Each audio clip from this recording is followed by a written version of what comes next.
to the subject of this Boulder summer school. So if this incorporates here, which it does not, okay.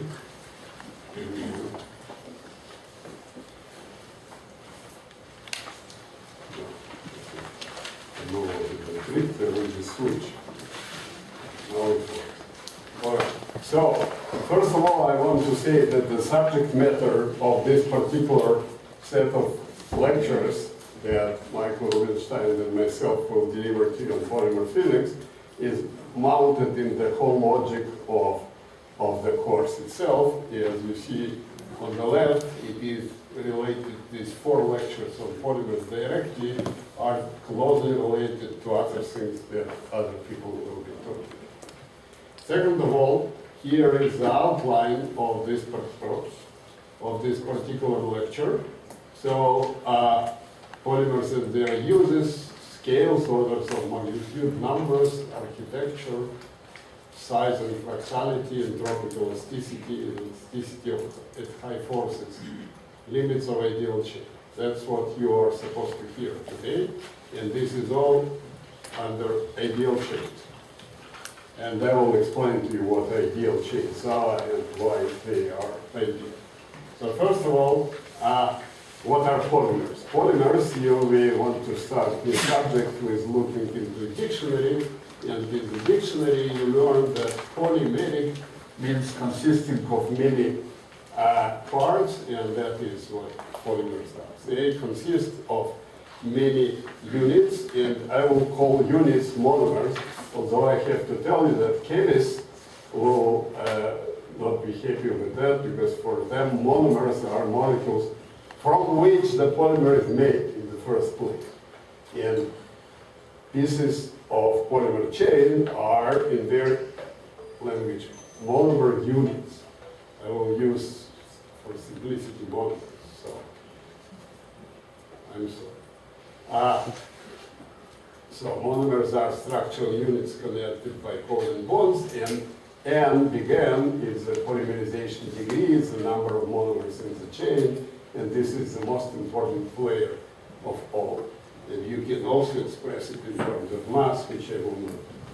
So here are some examples of polymers, such as polyethylene, polystyrene, and polyvinyl chloride, and this is also an important example of polymer, and this is the last chemical formula that will be shown here. So if someone likes chemistry, then please enjoy. That's your last opportunity. Well, that's already not quite chemistry. So do not, please, do not say anything, but raise your hand if you know which polymer is that.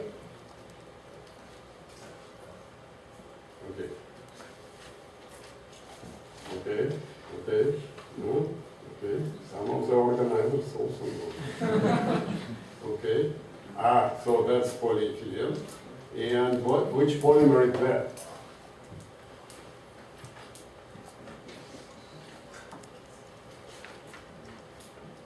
Do you know? Anyone knows? Polypeptide. Polypeptide, very good. Okay, how about this? Do you know this one? Okay, raise your hand if you have such in your body. Okay, that's very interesting. I actually insist that nobody of you has this thing in your body. No one, because this was never seen in nature. That's that I took the real DNA and I flipped it. But be careful about it. There is a very embarrassing website which lists all high-profile places where left-handed DNA was shown by mistake.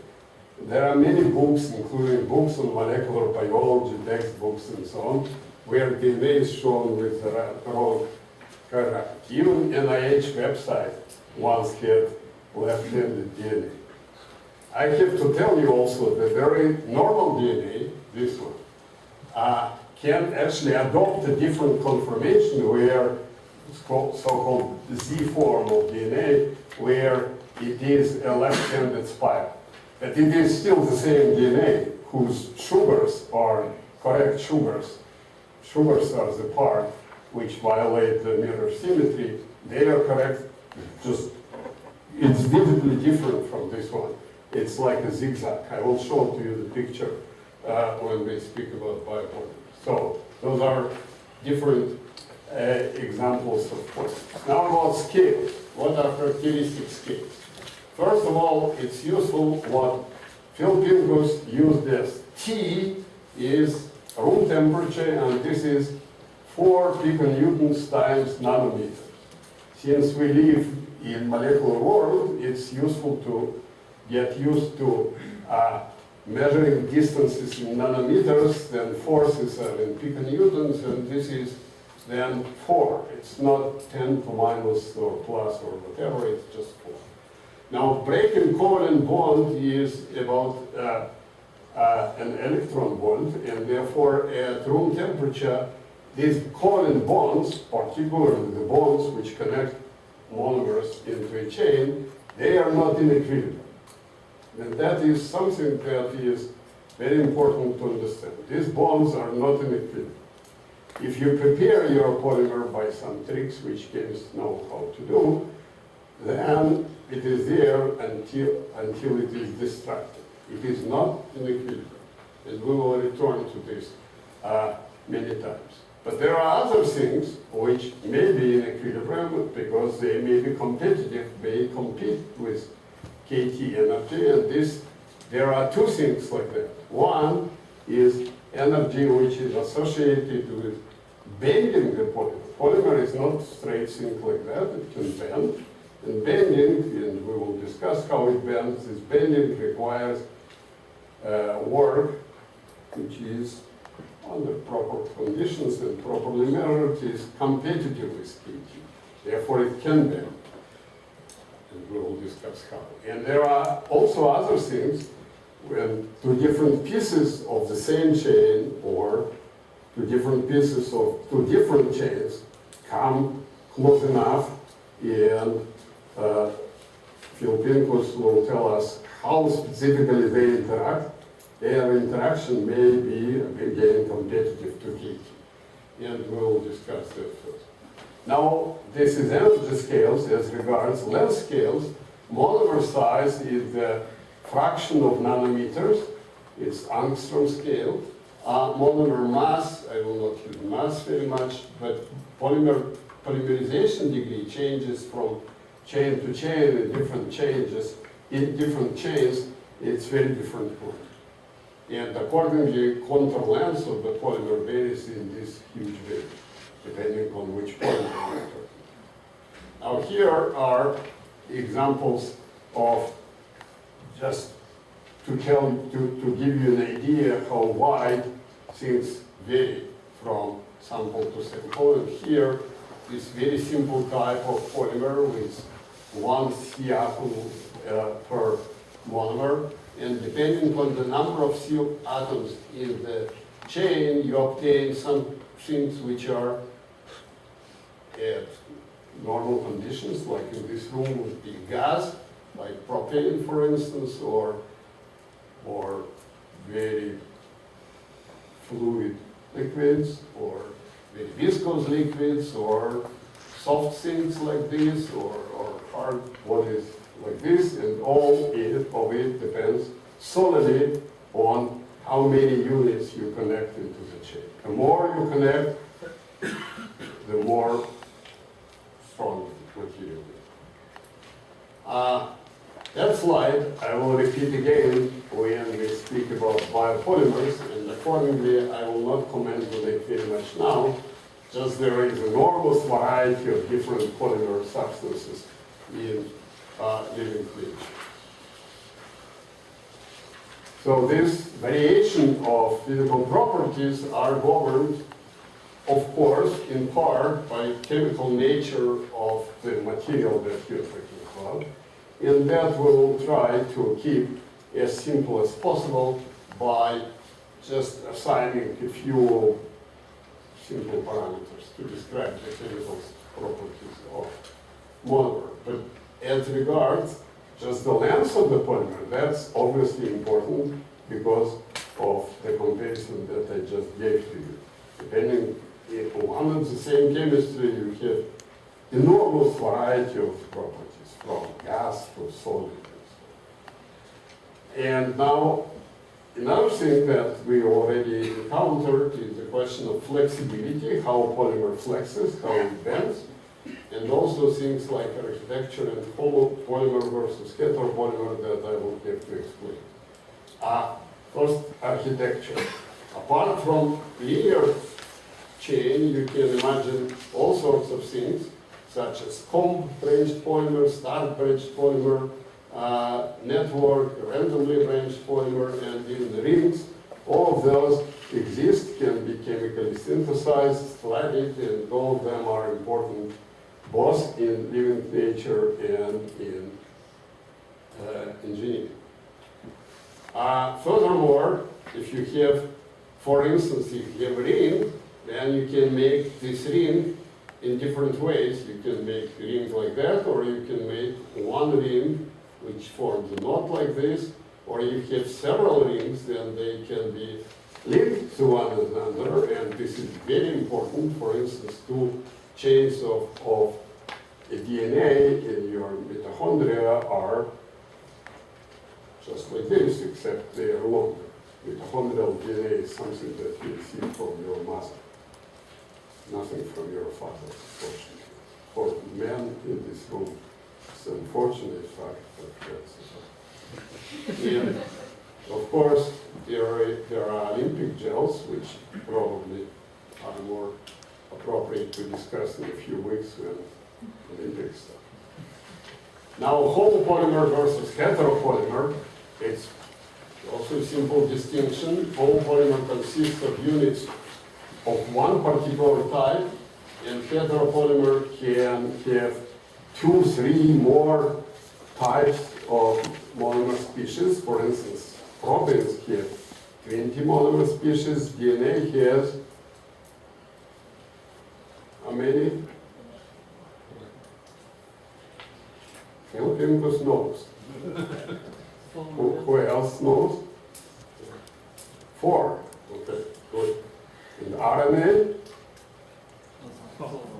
Also 4. Yeah, and the secret of DNA is, of course, not the fact that there are 4, but the fact that they are assembled in certain order. And there are periodic orders and various others. So, I don't know if you want to think of your DNA as random or not, but mine is pretty much it. Closer to physics is a question of flexibility, how these polymers flex. It turns out that this situation, when the polymer is straight, is not very easy to realize. It's only if your polymer is relatively rigid, then it looks like a straight thing. It's relatively rigid and relatively short. You cannot do very long polymer which is straight. It's basically impossible. So it actually coils up like this. But different polymers do it in different ways. All of them do it, but different polymers do it in different ways. Some of them do it in this smooth way, and some form kinks. And that is something that we have to understand a little bit better. In order to understand it better, let us look at a particular example. And here is one of these polymers, which consists of C atoms and H's on the sides.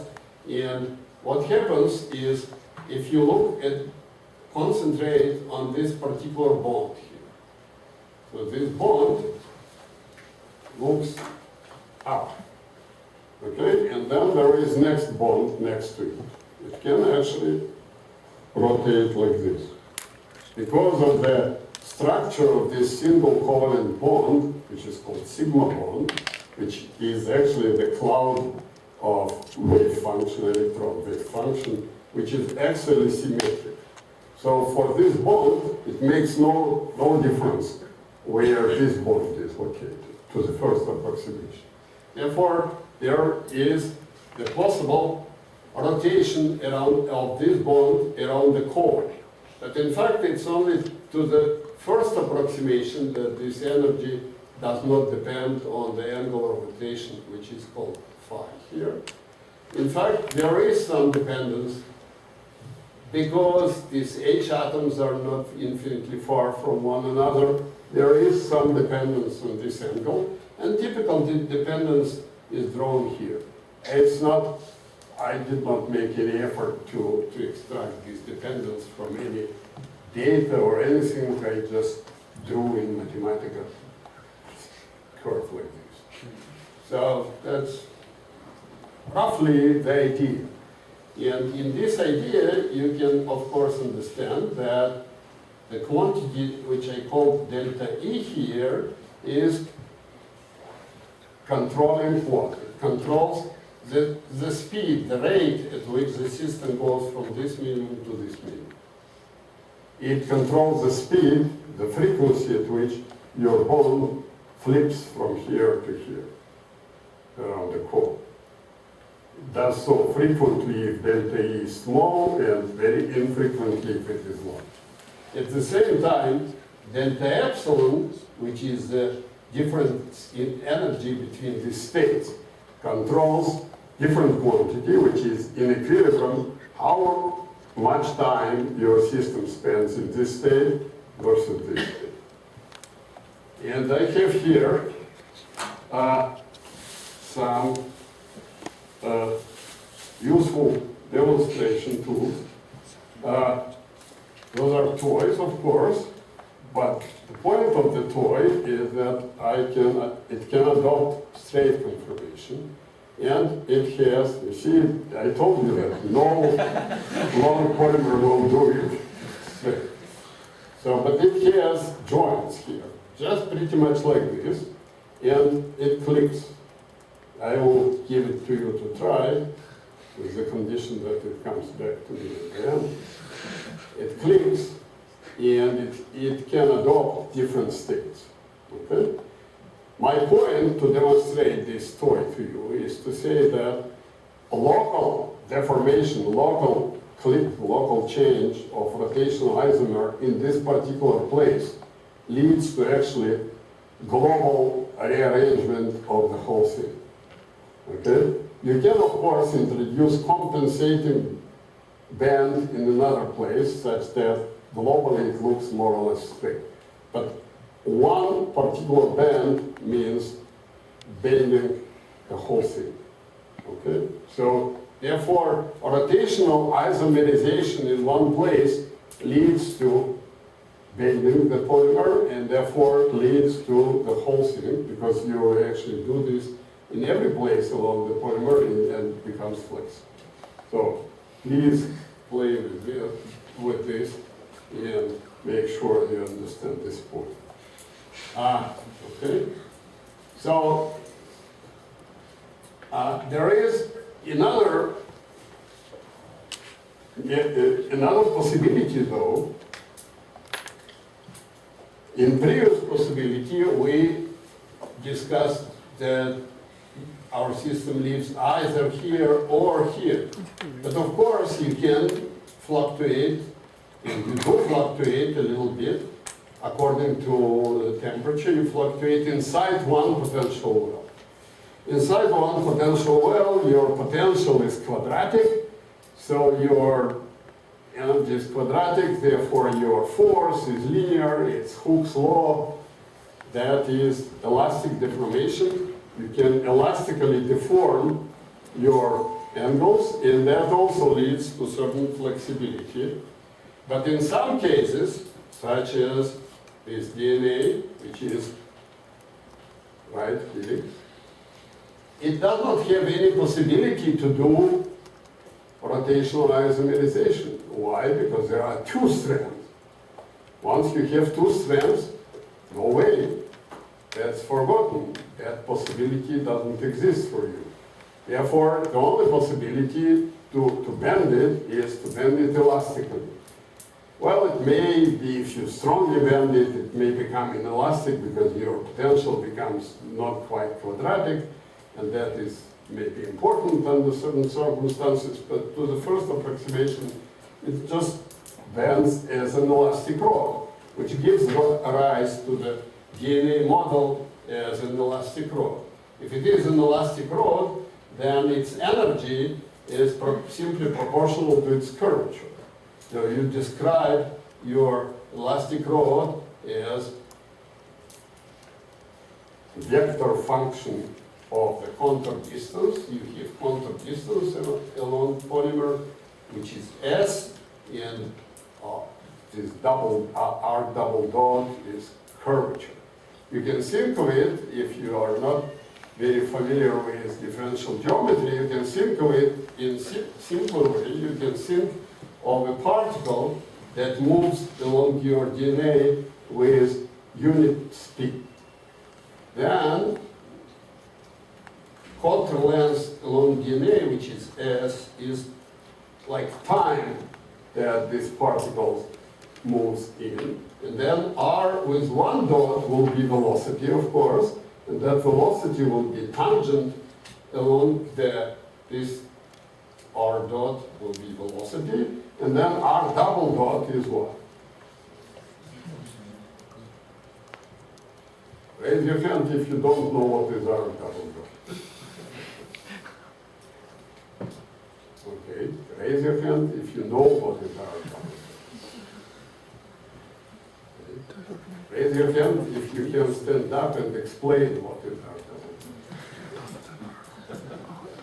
Or polymer language? Huh? In polymer language or in particle language? In English.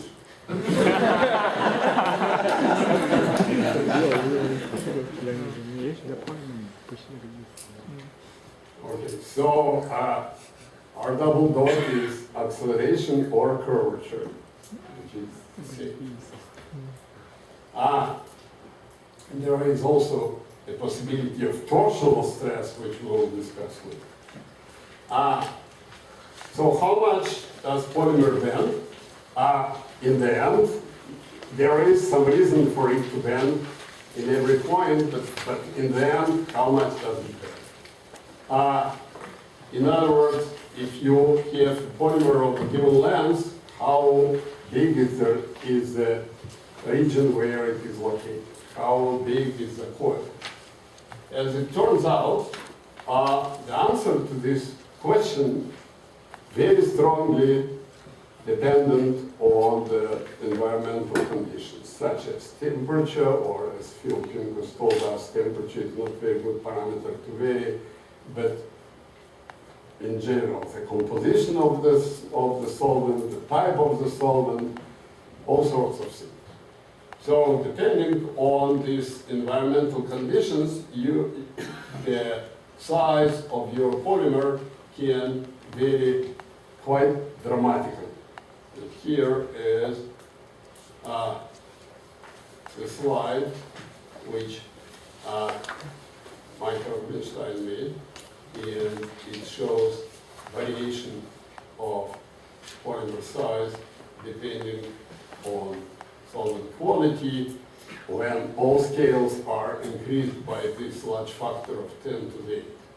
So in poor solvent, it fits in a room like this, one and the same polymer.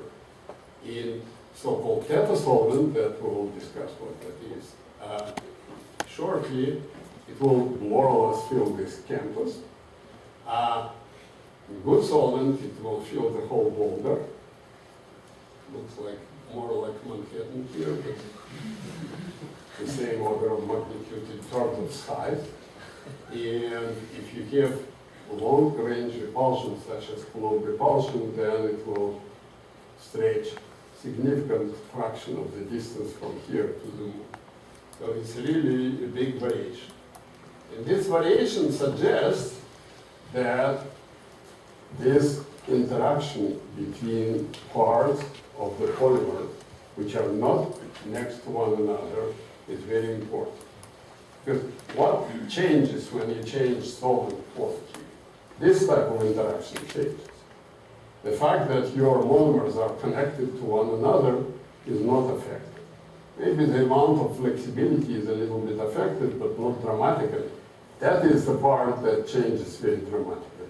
And that part, as we saw, depends very strongly on environmental conditions. Therefore, this suggests a good starting point. How do we approach doing polymers? We remember that in regular statistical mechanics, the good starting point is ideal gas. Ideal gas is something where interactions are completely neglected. And by the way, it is quite a delicate concept because you assume that interactions are not there, but nevertheless your molecules somehow equilibrate and are in thermodynamic equilibrium. If interactions are not there at all, then there is no thermodynamic equilibrium. So it is a tricky thing, but not speaking about ideal gas, ideal polymer is just like that. It's just like ideal gas in the sense that there are no interactions between pieces which come close to one another. They just don't see one another. Okay? So this is, this reminds me of an old joke about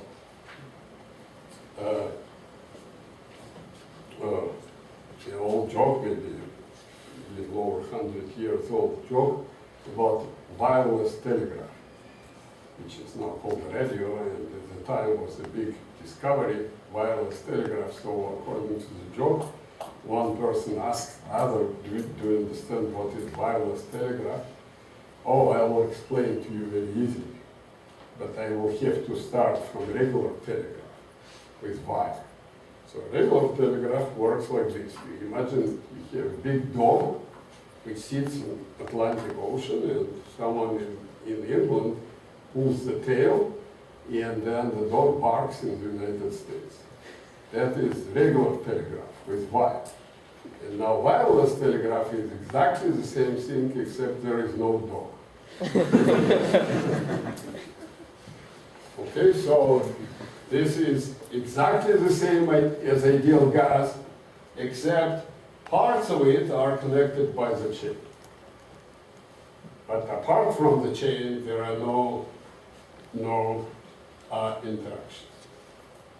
And in fact, we will study later that ideal chains are, this ideal approximation is actually a good approximation under some specific conditions.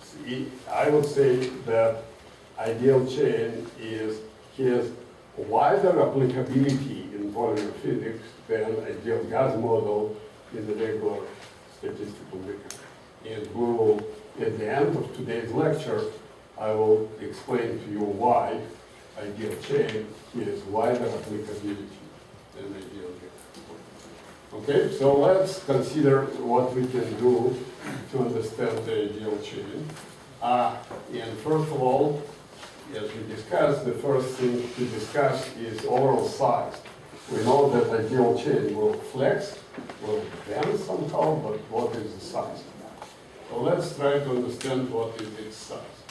The simplest version, the simplest way to think about it is to start introducing so-called bond vectors. So if those bonds are monomers, I can connect monomers by vectors.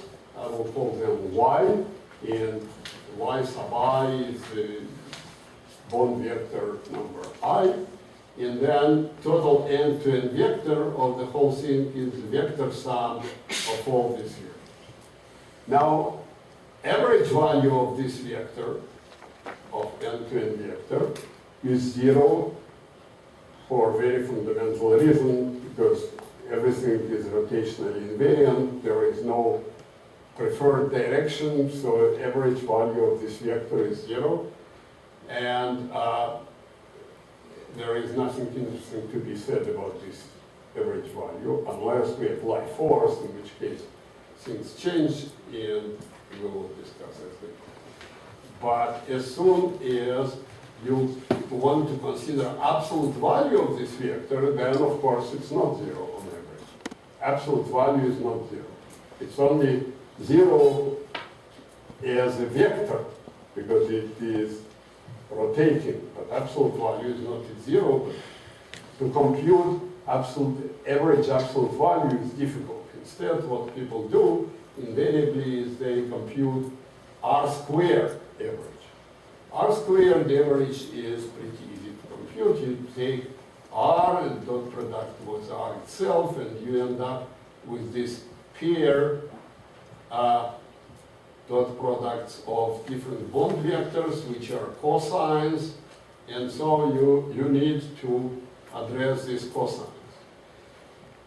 At this point, people frequently resort to the statement that there is, let's assume that there is a freely jointed chain, which means all these bond vectors are independently rotating around one another.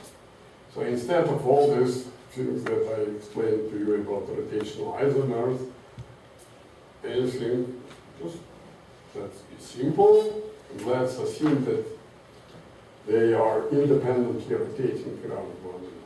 Then this cosine is zero because the direction is anywhere, so average value of cosine is zero, and then the only terms in this sum that survive is when I equals j, yi times yi, this will be just the length, L of this bond, that's all.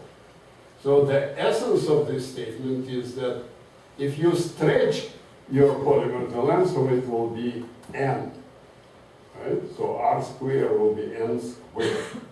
And now r squared is only n, so the distance is a product square root of n. That is the essence of this simple calculation. But of course, you may be unsatisfied with me first showing to you this toy with clicking different rotational isomers, and then going to something much simpler. There is the book by Flores, which is called Statistical Mechanics of Chain Molecules, which is entirely devoted to the question of how to do this more carefully. I will not do it too carefully. I will just tell you that if you consider these cosines, then it turns out that cosines actually rapidly go to zero. I explained to you this fact a little later, probably on the next slide, on a different model. But the point is, correlation in direction between this point, this bond, and this bond dies away very rapidly when you go away along the chain. That is the point.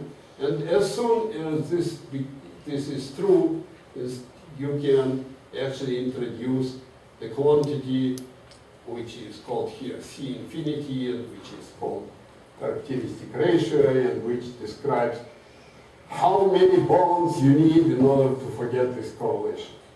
And you can then say that your R squared is still proportional to square root of n, but with some coefficient which involves all these properties of clicking bonds, rotational isomers, and all that. For instance, if you have so-called freely rotating chain is something that I also have here.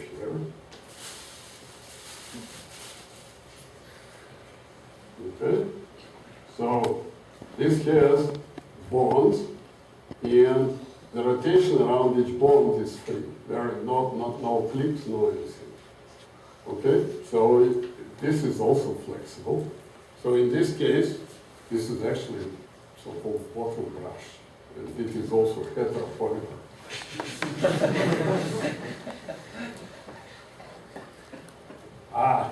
So freely rotating chain is the following. You have one bond which is vertical. Okay, let's do it differently. You have one bond which is horizontal.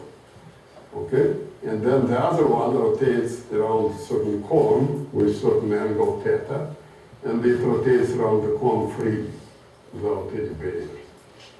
I drew to you these barriers using Mathematica, but in this simple model it's just free.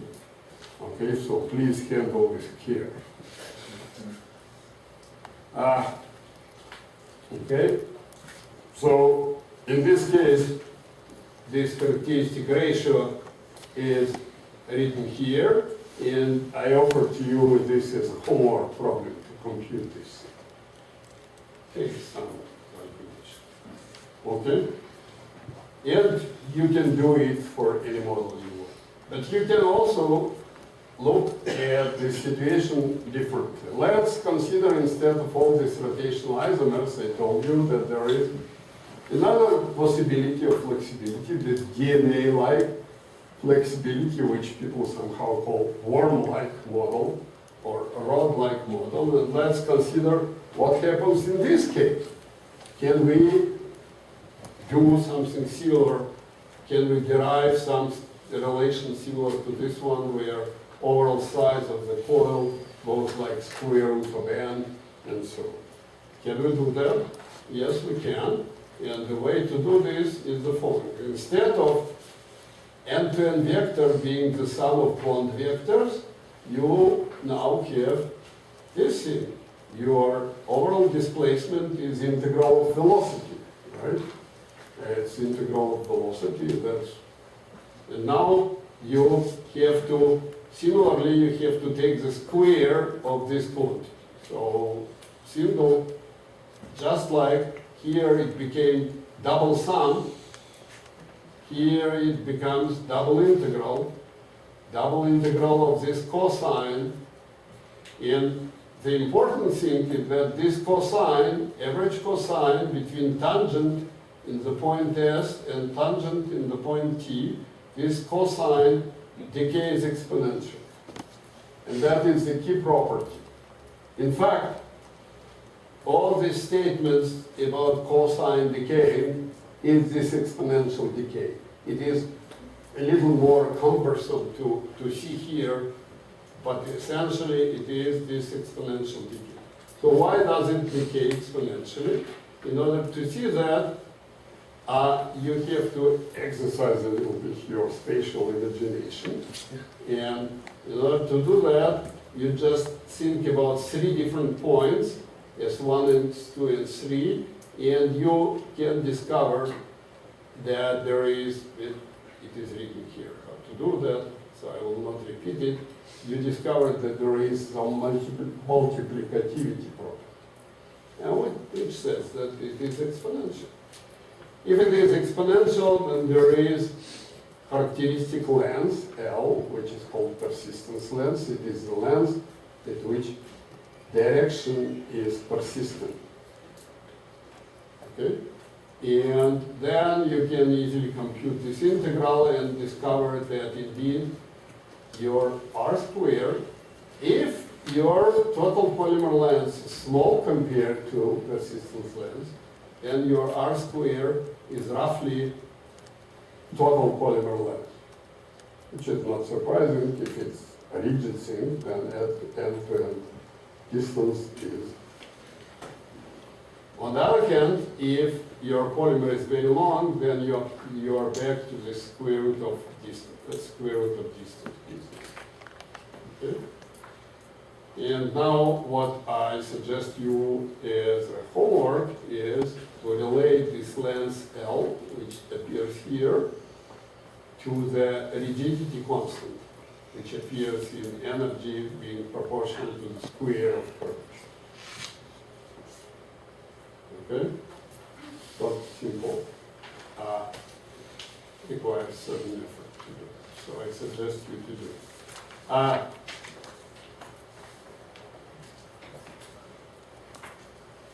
Now let's once again look at this formula. What it says is that if S minus T, the distance between the 2 points along the polymer, is shorter than persistence length, then cosine is practically 1, which means that the angle is 0, which means that this piece is straight.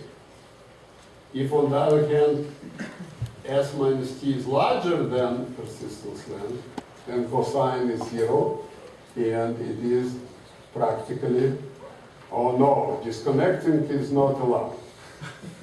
It was already discussed.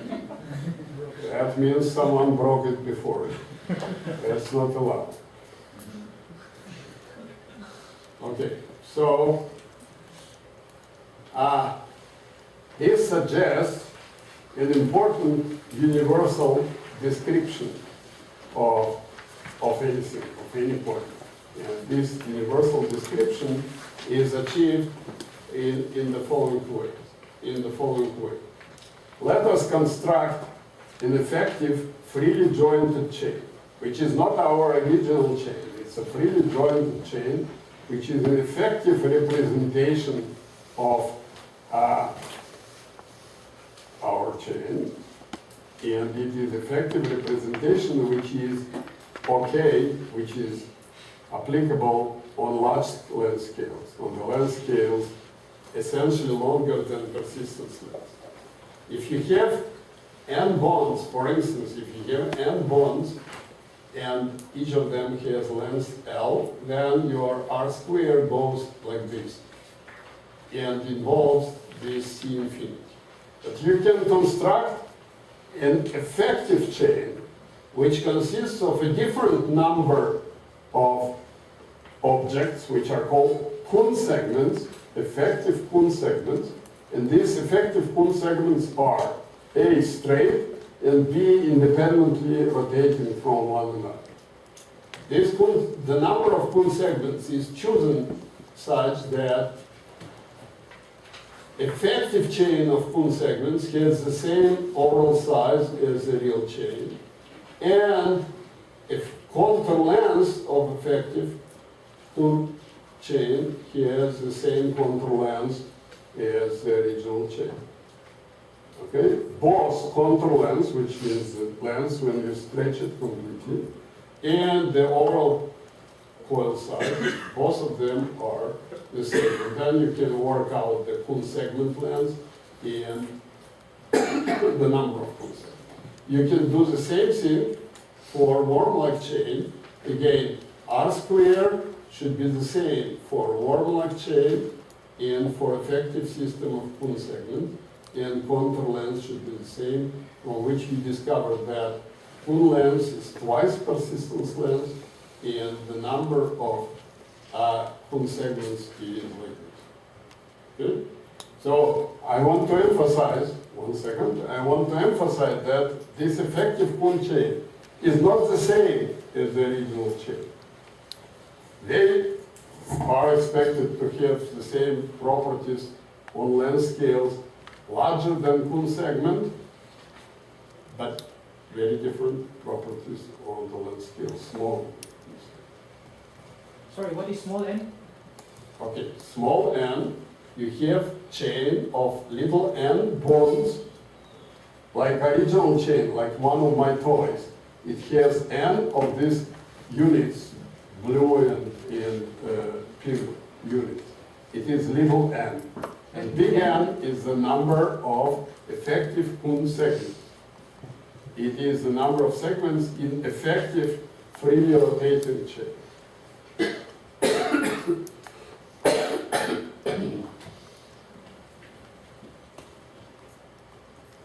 Okay, now we can of course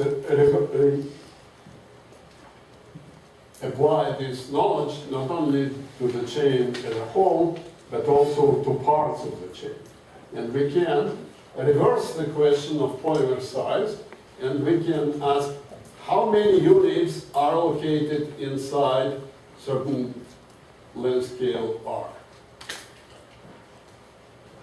Well, if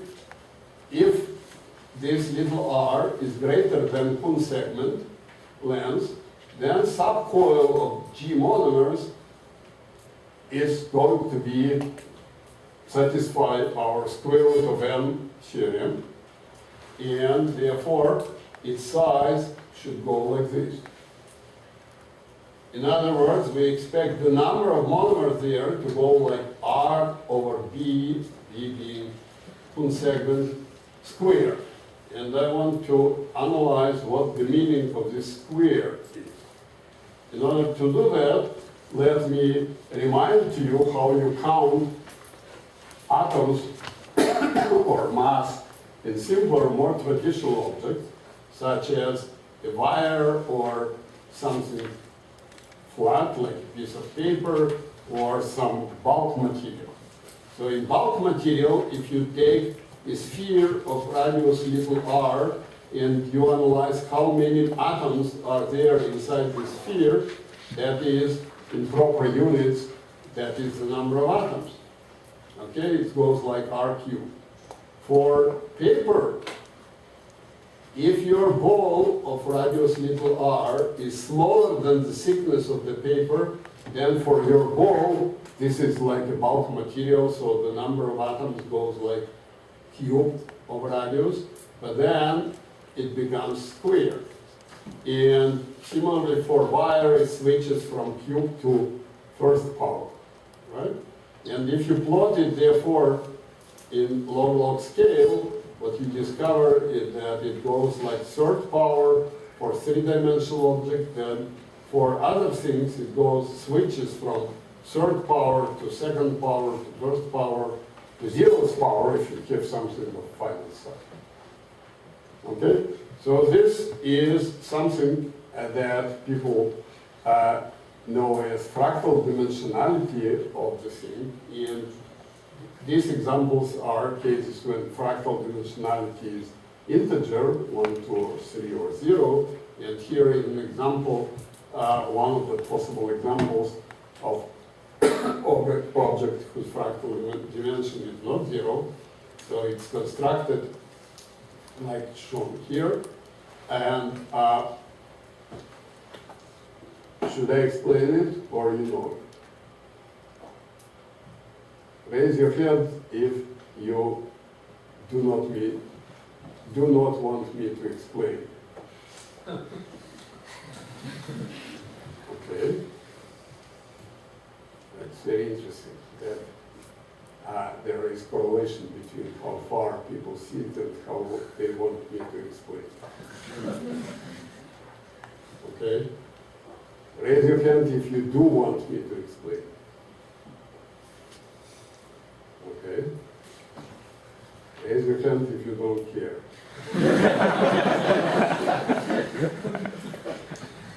Okay? That was minority. That's a good sign. But there was majority who wanted me to explain. Okay. So here is how it works. You first have a straight line of the length 1. This is, by the way, pure mathematics. And then you divide it in 3 parts, and then you introduce a triangle, a piece of triangle here in the middle. So now instead of 3 pieces of this length, you have 1, 2, 3, 4. Now you take each of these 4 pieces and do the same construction. You cut it in 3 and introduce a triangle in the middle. And you do that in all places. And then you obtain 1, 2, 3, 4, and so on, 12. Count. Then you, for each of the 12, you do the same thing, and you continue it as infinity. Then what? How much? How? By 12 we get 16. By 12 I learn 16. It's 4 here. Okay. It's okay. 16. Count it. Only count it. Okay. So the way to now, according to this principle, we want to count how many units are there inside certain radius. So here, count how many units you have inside this R2 or how many units you have inside R1. The point is, R1 is 3 times bigger than R2, but it has 4 times more of the unit. Therefore, mass inside of R1 is 4 times mass inside of R2, from which you discover that mass inside radius R goes like radius R to certain power, and that power you reconstruct from these conditions. 3 to this power equals 4, and so you find the power which turns out to be between 1 and 2. So this object, you see by eye in some sense that you start as something that is definitely a line, but in the end you obtain something that loosely covers some area. Well, it really covers the area because the dimension is not quite 2, but it becomes like a thick line. And in this sense, the dimension is between 1 and 2. So that's how people define fractal dimension. And from that point of view, it's interesting to look at the polymer. We discovered that for polymers, the mass inside certain radius goes like this radius square. So you understand that, therefore, this is object of fractal dimension 2. Fractal dimension 2, and it's fractal in the sense that if you look at one particular piece in a microscope, you see basically very similar piece. And it's fractal dimension 2. What does it mean that it's fractal dimension 2? If its fractal dimension were to be less than 2, you could place it in two-dimensional space. You could project it in two-dimensional space, it will still be loose. Since its fractal dimension is 2, if you press it in two-dimensional space, it will fill two-dimensional space density.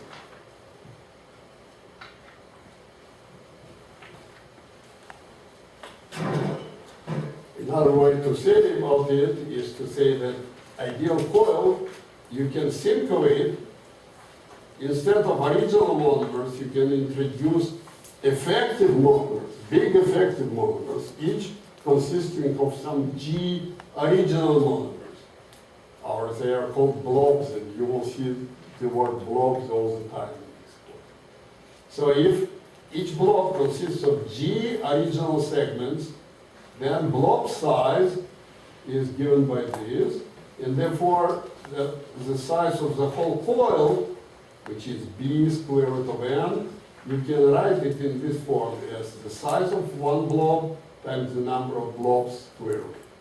So you can describe your coil on different levels with the same effect. The same thing you can do in different ways.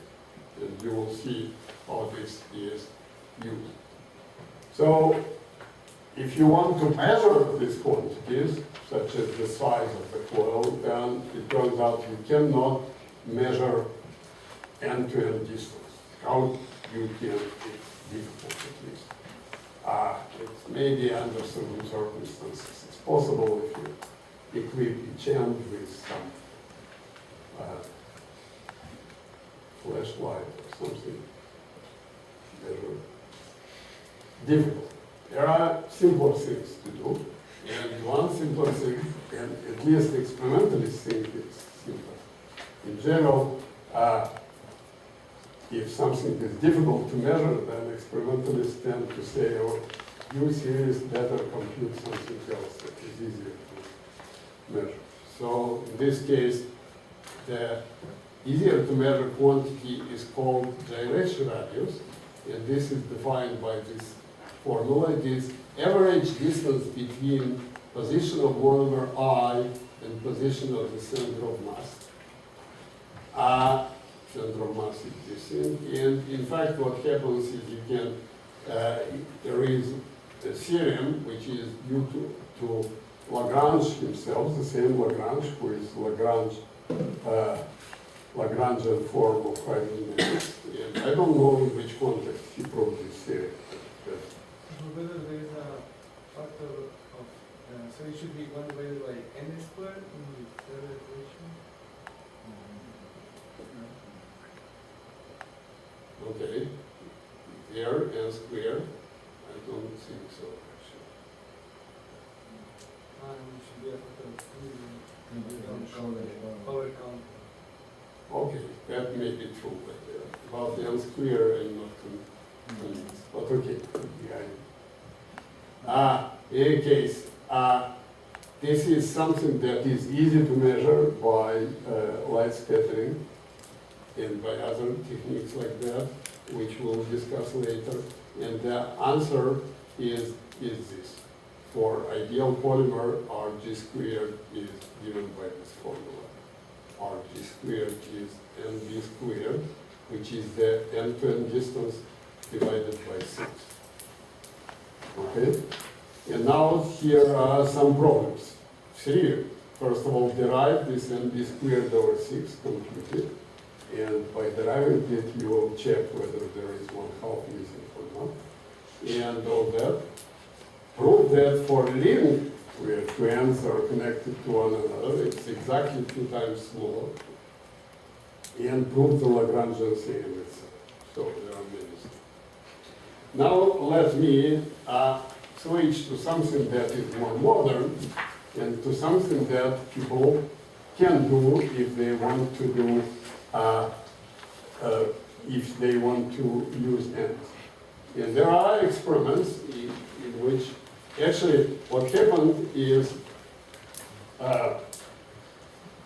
in physics textbooks, people were always drawing pictures like that. You have one chain end attached somewhere and the other chain end, you pull the force. Starting from the times immemorial, all the theorists were drawing pictures like that and discussing what happens. All of a sudden, about 15 years ago, this became the routine experiment. You attach your, mostly it is done on DNA, but now not only. You attach DNA to one end, you attach some bead to another end. In fact, this bead, in real DNA experiment, this bead would be like a scale. But that's a different story. You attach another bead and you exert the force by optical magnetic tweezers on that bead, and you see how your polymer responds to the force. So let's discuss what happens, what we can do about this experiment based on what we just learned. And here I will give you, I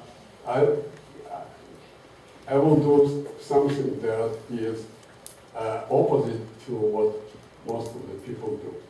Most of the people say, go back, when you look at this quantity, R equals the sum of some vectors. Most people will say, okay, here it is the sum of vectors, and these vectors are either independent, or if you do it on the level of effective Kuhn chain, then they are independent. Or there are correlations which decay rapidly.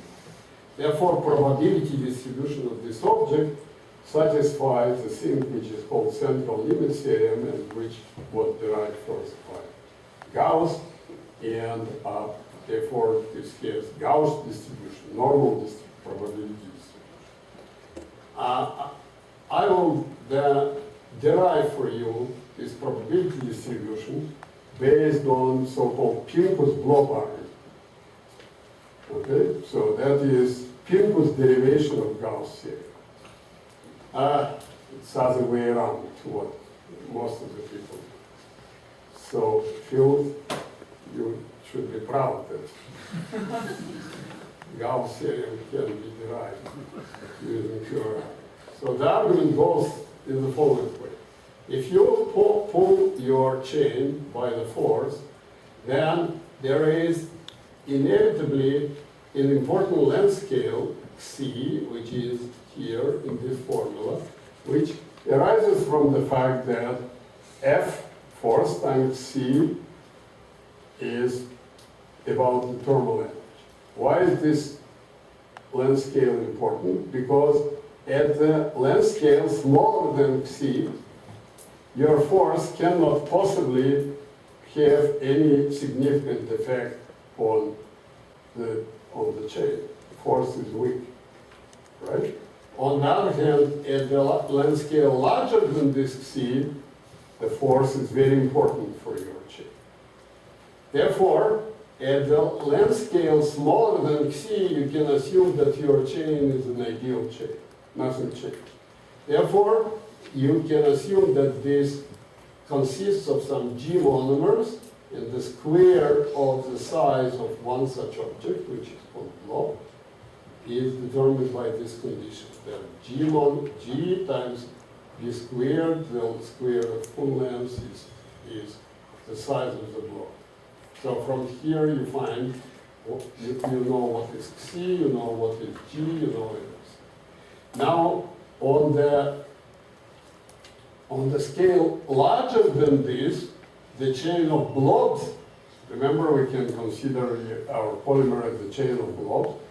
These blobs are now forming straight line, roughly straight line, and therefore R, total distance, total end-to-end distance, is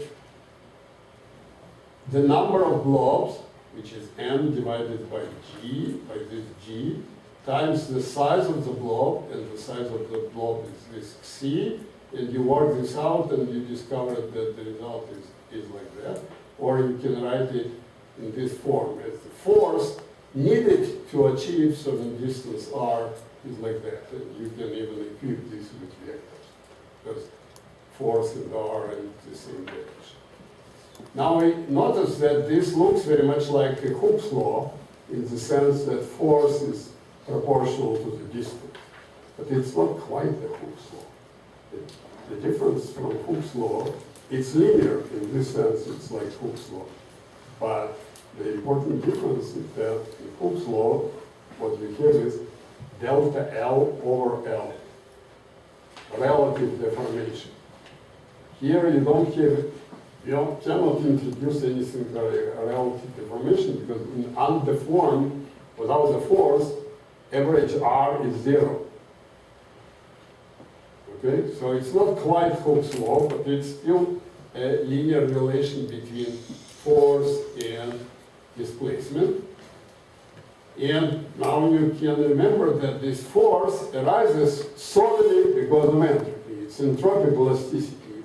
It arises because as you pull, the number of available conformations becomes smaller. It is exactly like when you push piston on the ideal gas. The ideal gas resists because the number of possible configurations for molecules becomes smaller as you push the piston. Similarly, when you pull the chain, the number of available configurations becomes smaller, and therefore what happens is this force is of entropic nature. But in any case, the force is the derivative of free energy, and therefore you can compute the free energy by simply integrating this point. So you can say that free energy of your chain is proportional to R squared. Force is R, so this guy is R squared, and therefore the probability, without any force, the probability that your ends, just by fluctuation, get to the distance R from one another is exponential of minus free energy, and this is exponential of R squared. 3/2 here is something that I don't know how to derive using Pinker's argument. So there is something that Gauss did and that is not quite here. But apart from that, that's the derivation of Gauss and Rubinstein based on the blob argument.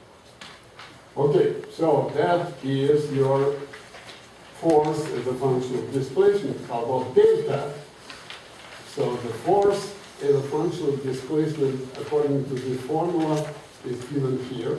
And this is data of Bustamante lab experiment on lambda DNA, pretty long DNA. So you can say first couple of points may be satisfactorily described by this quasi-Hooke's law, by this Hooke's law. But as you pull harder, goes like this. On this point, I have to tell you an embarrassing story. Embarrassing story goes like this. When we were writing, my colleague in Fractal and myself were writing our book on polymer physics, we had there a little chapter explaining the difference between entropic elasticity of polymers with different flexibility mechanisms, different ways to flex it. And the book was originally written in Russian and published by a Russian publisher. And the Russian publisher was, you will be laughing, short on paper. They asked us to shorten our book, make it shorter, by removing unimportant parts. So that was an unimportant part that we removed. And in a short time after that, it became very, very important because of the day experiments. So it was kind of scientific blindness, which is very embarrassing. So the story, the real story, is that Gaussian elasticity is okay at very small forces, but in interesting range of forces, you have to do something else. And people thought, based on books that develop in much greater details the things that I told you now, people thought that all polymers are well described by what? By equivalent Kuhn model, by equivalent set of freely rotating Kuhn segments. Right? Did I tell you that? Not quite. I said on the length scales greater than Kuhn segment, everything should be the same. Okay? But people kind of neglect this warning on the level of blah, blah, blah, so it should be the same. So people immediately, when they realize that interesting forces are much larger, they decided, oh, DNA is a set of Kuhn segments, freely rotating Kuhn segments. We will analyze, I'll show you later, how to analyze the elasticity of the system of free segments, freely rotating Kuhn segments, and that is what people obtain. This thin line here is what people obtain. So it's grossly out of place. Okay? And then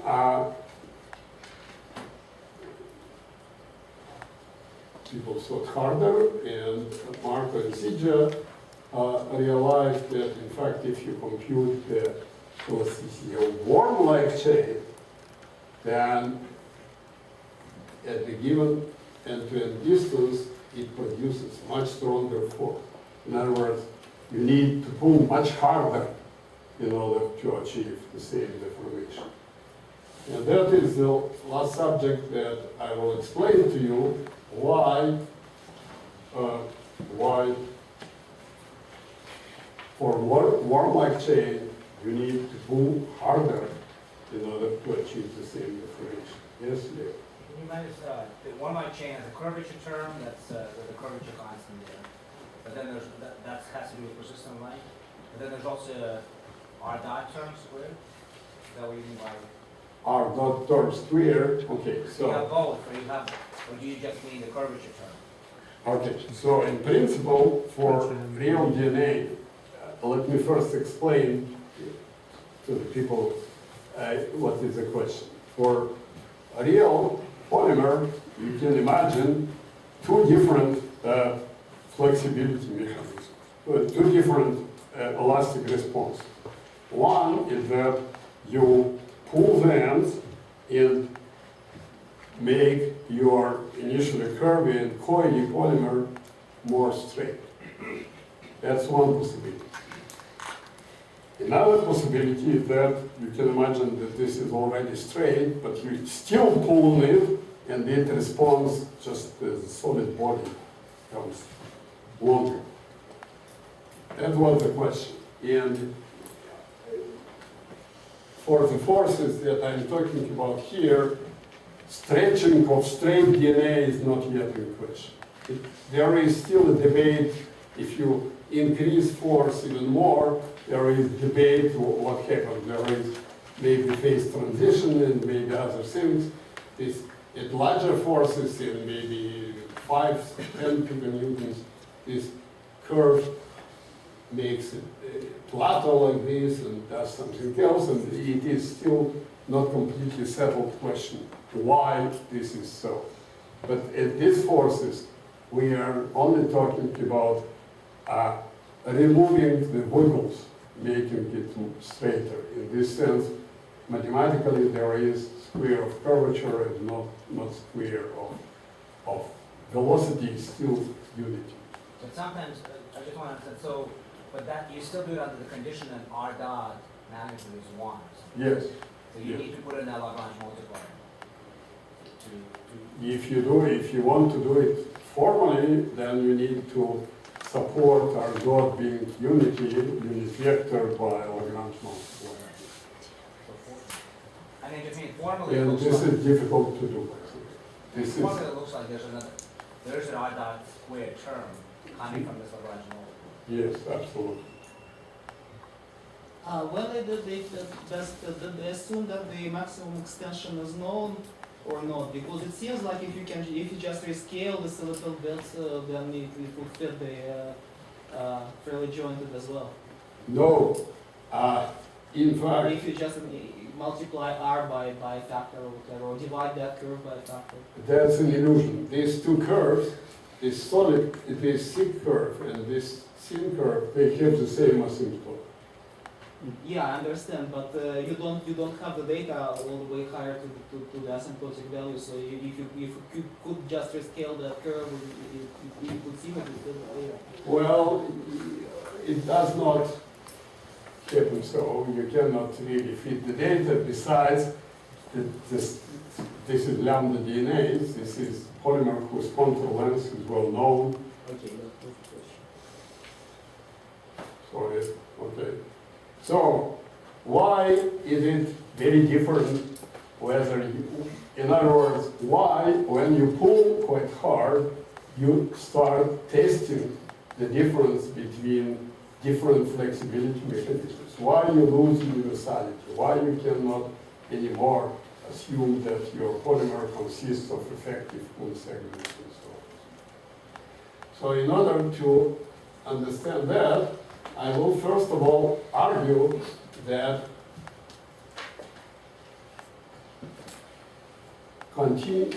considering polymer under strong tension is similar to considering it confined in some kind of effective tube of perpendicular dimension. And I will ask what is the entropy cost that I have to pay in order to confine my polymer inside the tube of certain dimension d. It turns out that this is easy to estimate because for freely jointed chain, I will just say that each of the segments rotates within certain solid angle, which is shown here, and this results in the free energy, which is logarithmic, and therefore is the force which diverges when r and when distance approaches the contour length of the polymer. The force diverges as 1 over L minus r, and that divergence is right here. On the other hand, if you have a worm-like chain which bends everywhere, then it turns out that the things are a little more tricky, because it turns out that this chain hits the walls of the tube more frequently. In other words, this is somewhat like dealing with graduate students. Some graduate students, you just give him or her the direction, suggest to study a certain problem, and the student marches along this direction and then arises at the other end as a PhD, accomplished PhD. Other students, you give him or her the direction, then you go this way, you have to, and so on. So then, it turns out that worm-like chain requires more guidance. And if you actually go through the argument which is presented here, you discover that there is an interesting length scale which is called Odite length scale, and which is described here, and which is actually smaller than Kuhn segment itself. And because it is smaller, you need more free energy in order to confine your polymer, because you need basically to pay a unit of entropy every time that your chain hits the walls, and you have to correct it. As a result, your force diverges stronger as 1 over L minus R squared, and that divergence is right here. Okay? So that is effect of the fact that when you pull on the worm-like chain, the stronger you pull, the smaller is length scale from which you remove the flexibility. It is the more you pull, the more you work against entropy, you restrict your polymer, and in worm-like chain, formally, there are fluctuations on every length scale. The more you pull, the more you go down the length scale. I think there is some, maybe the microphone is, I should take it longer, right? Is this better? Okay. So the more you pull,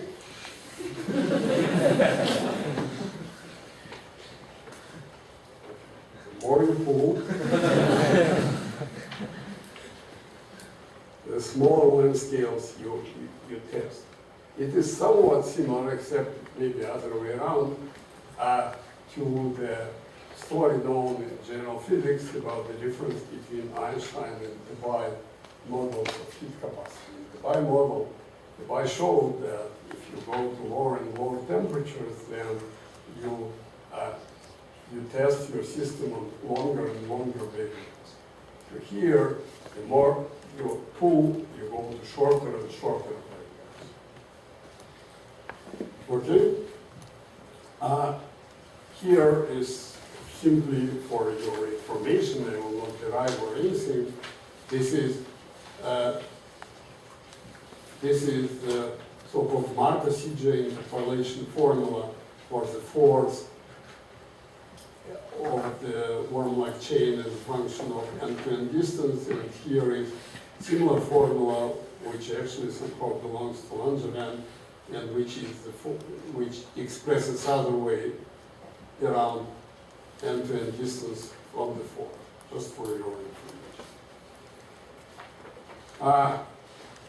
So this is the story of ideal polymers, and in the last 10 minutes or so, I will have to tell you what are the limits of applicability of ideal polymer. Ideal polymer is, as we said, just like an ideal gas, and ideal gas, when ideal gas model is applicable, at low density, right?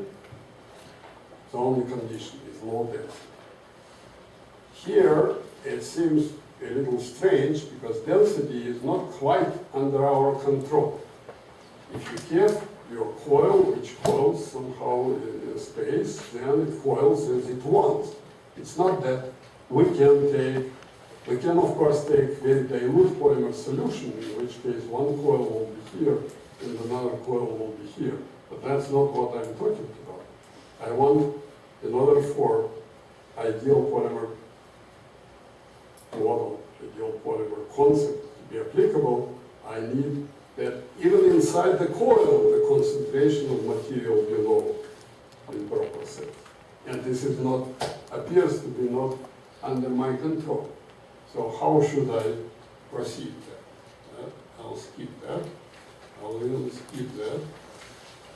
So this is a summary of ideal chain. I don't think needs repeated, but here we are.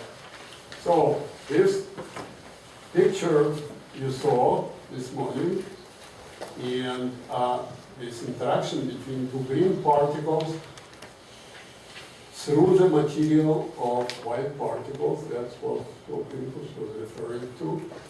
And this interaction roughly looks like this.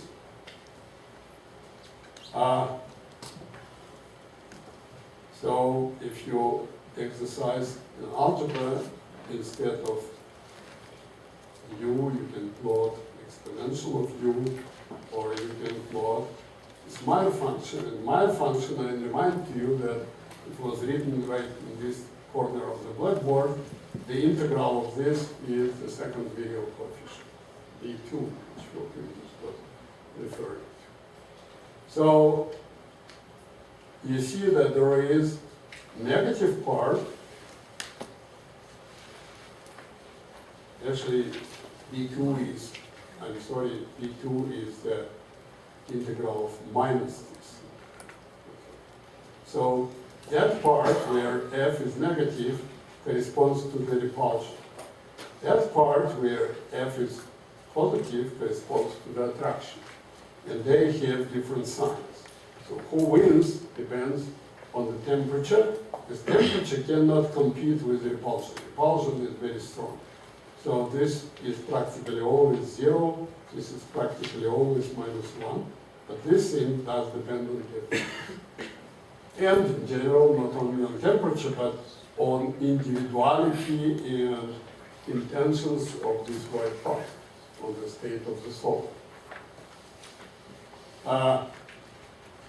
So exclude volume is the same thing as Rubinstein was referring to FB2. So accordingly, we have different situations. We have situations where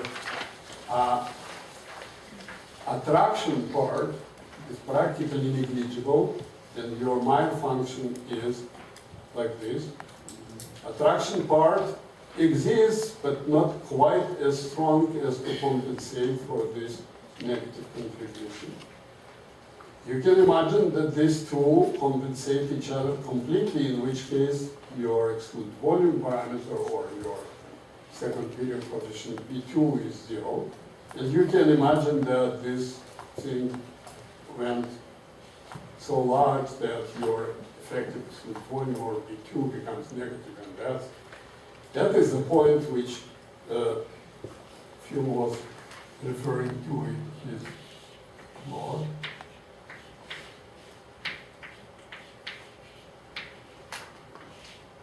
So here it's called theta.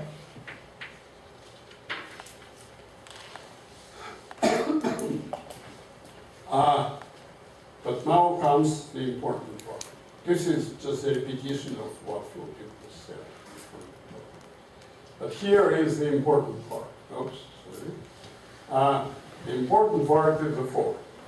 In an ideal coil, the size of it measured either by gyration radius or by end-to-end distance, doesn't matter, goes like square root of the number of monomers. Therefore, you can analyze what is the concentration of monomers inside this coil. This concentration will be the number of your monomers or effective segments or whatever they are, times some effective volume, with, let's say, of the same order as 2 segments for simplicity, and divided by the volume of the coil. And this thing goes like n to -1/2. It is small, not because we do something, but because of the nature of this Gaussian distribution, the nature of the fact that the size of the coil goes like square root of it, the nature of the fact that this coil has fractal dimension 2 and lives in 3-dimensional space. Its own fractal dimension is significantly smaller than the fractal dimension of the embedded space. That is all different ways to say the same thing. Since volume fraction of these monomers is small, and small in peculiar sense, in small, in certain dependence on the polymer size. So you can estimate, if you just generate by computer some random confirmation of this code, how many places of conflict where one monomer sits on top of the other and occupies the same place. How many places of conflict you will encounter? Well, that would be roughly estimated for each monomer. The probability to sit on top of somebody's head is phi. So n times phi will be the number of these conflicts, and this is 2 into n. This is large. Okay? However, if you take the number of triple contacts, the situation when all three guys sit on top of one another, then it will be n phi squared only of order unity. And for higher 4 or more, you will take n phi to higher power, and that will be already very small. So you see that this concentration effectively is controlled by the length of polymer in very peculiar way, such as pair-wise contacts are important. Triple contacts may be under some circumstances, but typically not. And higher order contacts are not important at all. Okay? So if Philippine was told you that there is boil point for real gases. Boil point is the point where B2 equals 0. The specific temperature is B2 equals 0. In fact, Boyle, of course, wanted to prove that Boyle's law has very wide applicability, and he was studying Boyle's law at different temperatures, and finally he found the temperature at which Boyle's law seemed to be very accurate. But then he discovered that it was still not very accurate. More accurate than another temperatures, but not quite. Why? Because B2 is 0, but there is B3, B4, and others. And density is never really very low. Here, density is so interestingly, intricately balanced with everything else through this square root of n that you do obtain the situation in which second virial term is important and others are not. And that is why this particular temperature, where temperature theta, where attraction and repulsion compensate each other in binary collisions, that temperature is of great importance. And you will see what happens if you deviate from this temperature. At this temperature, ideal, or actually in some narrow vicinity around this temperature, narrow vicinity around this condition, ideal polymer model is near perfect because of this delicate compensation of things and the importance of pair collisions. Pair collisions cancel away, higher collisions are unimportant, we are left with nearly ideal polymer. What to do if you deviate from this condition, either this way or this way? You will have to wait until tomorrow until you find out. That's it. Unless you have questions, I hope you do. I understand that you got tired, but I noticed that the number of questions monotonically decreased, which is not good. Only Leo is a good thing. Go ahead. Well, I think maybe it's useful to comment, what is the physical interpretation of this, this modulus B2 changing sign? All the interactions microscopically are repulsive. Not out in what Phil was doing or in polymers, they're excluding each other, so they're trying to, it's a repulsive interaction. So why is it effectively looks like an interaction? Yeah, but there are several reasons why it may look why there is attraction. Yeah, one reason is that at the end of Phil's lecture, he explained that there are attractions which we cannot avoid. There are some fluctuation attractions. That's number one. Number two, and maybe for polymers even more important, is that this, remember again, this is not just interaction of particles in vacuums. It is interaction, effective interaction of two green particles in the matrix of other things. So you can very easily imagine that two particles, they may even repel each other. You got some depletion forces or something. Even simpler. They may even repel each other, but they dislike this white stuff even more. This is condensed matter, so most forces are high. I'm Well, not sure where the comment is. no,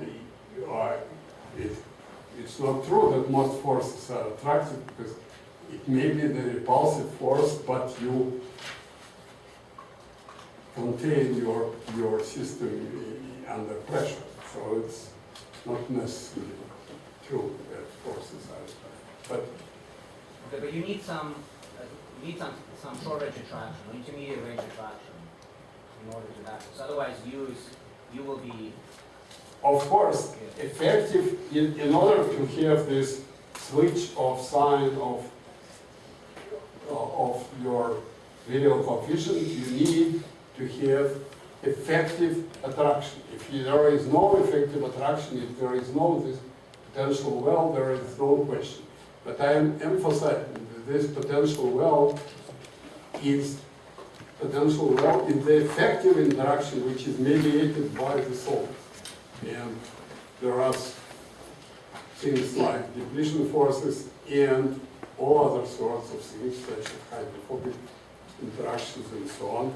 So it is fuel. It might be worthwhile to make a comment that that's something that I said and you said, it's a little bit slightly misleading in that the impression is that every system has a theta point, but it's not necessarily true because the parameter, the depth of the well depends also on environmental quantities.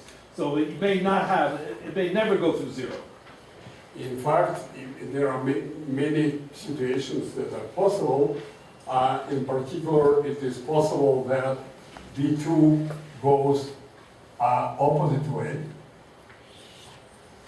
as a function of real temperature. It can go this way if potential itself depends on temperature properly. It may become like that, or sometimes it may be like this, and this is, or maybe like this. So this is, all of these are quite practical situations where this all happens to be in the observed. So when we physicists say that, oh, at high temperature, B is positive and low temperature, you have to take this high temperature, low temperature expression with a grain of salt.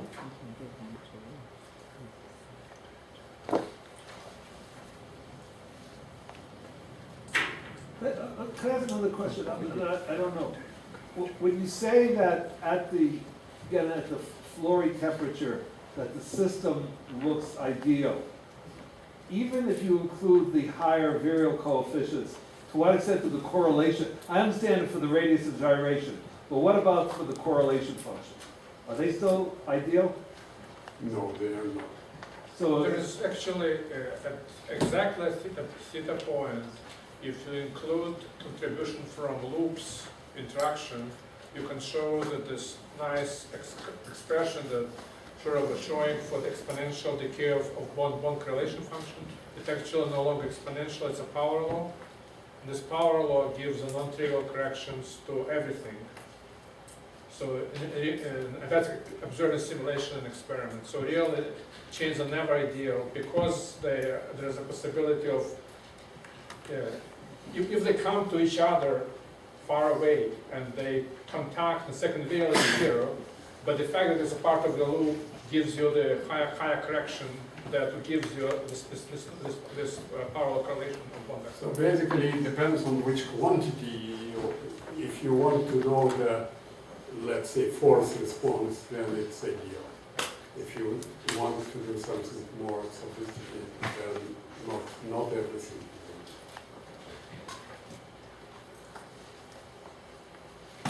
Okay, so I guess we have to have some interruption, and then we'll go through the